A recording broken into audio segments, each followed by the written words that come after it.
સરહદી વિસ્તાર સુઈગામમાં 17 ઇંચ વરસાદે સ્થિતિ કપરી બનાવી છે। જીવન જરૂરિયાતની ચીજવસ્તુઓ લેવા માટે ગામડાથી સુઈગામ સુધી આવવું એટલે કે માથે મોત લઈને આવવા બરાબર છે। તેમ છતાં પણ લોકો હિંમત કરીને માથે પોટકું ઉપાડીને પાણી પાર કરી રહ્યા છે। કોઈ ઉડિયાવાળો આવ્યો નથી, એક જ દિવસ આવ્યા છે। આ હું ભેંસા મારતી કોઈ ઉડિયાવાળાએ કાઢી નથી, નાઈયો નહીં, બરાબર। અત્યારે આટલું પણ યાર તમે ખુદ પણ એમ છો ને, તમને કોઈ તંત્ર દેખાય છે? બોલો હે તા વોટ લેવા હતા બધા થોડી અત્યારે ક્યાં જાય? એટલે સરકાર કોઈ ભોડું દેવાની નથી। હા, માથે બધાને લઈને જાતો, છોકરા બોકરા બધા પૂછે 3 દાડા મર્યો અને એ 3 દાડા રોકાણા, હેરાન છો। અને પાછા તરીને ધફલિયા કરીને બહાર નીકળીને ગામમાં જાય પાછો વરે માલ ઢોર બધું અહીંયા રોક જોઈ કોઈ ખબર નથી, એ સંભાળવા બધું જવું છે। એટલે આટલા પાણી દહરો પણ સાહેબ અમારે એક મામાનો છોકરો ઓફ થઈ ગયો છે, કાલે ફોન આવ્યો તો કાલ તો પાણી ઘણું તો આજ તો જવું પડે, નજર કે ઘઉં ને ગાળ આવ્યા નહીં એટલે સાહેબ તકલીફ મારે જવું પડશે, નકર ક્યાં ના જવું પડે, શું કરે ઓફિસે જવું પડે ને। હગો મામાનો છોકરો ઓફ થઈ ગયો।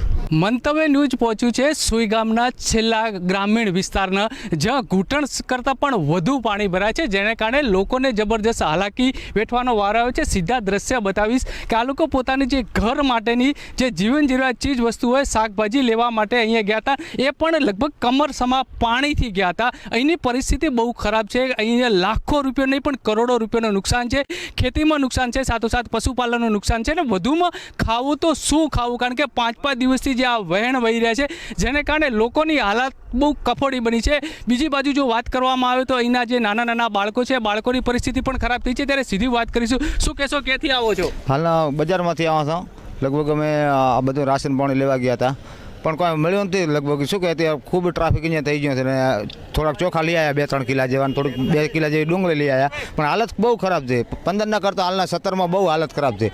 અમારા જે પશુઓ હતા બધા પાણીમાં તણાઈ ગયા લગભગ તો હેરતા બધાને।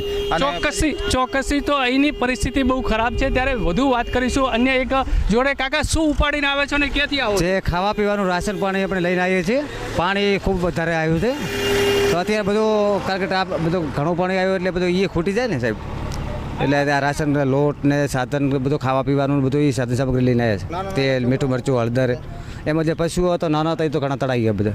ચોક્કસી કાકા, મારે એ વાત સમજ્યું કે ગુજરાત સરકાર અને બનાસ ડેરી દ્વારા પણ અહીંયા જે કીટ રેશન આપવામાં આવી છે, લોકોને જમવાનું પૂરું પાડવામાં આવી રહ્યું છે, ખરેખર તમારા ઘર સુધી પહોંચ્યું? ના સાહેબ, અમે તો કોઈ વસ્તુ આવી ભાળી નથી, જે વાતો કરતા છે બરાબર, કોઈ એવું કંઈ અહીંયા આવ્યું નથી, કોઈ મળ્યું પણ નથી।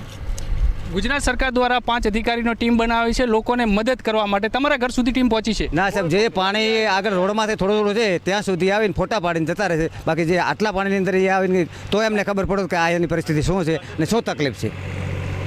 ચોક્કસથી બીજી વાત કરીશું, ભાઈ શું કહેશો, કેવી પરિસ્થિતિ છે?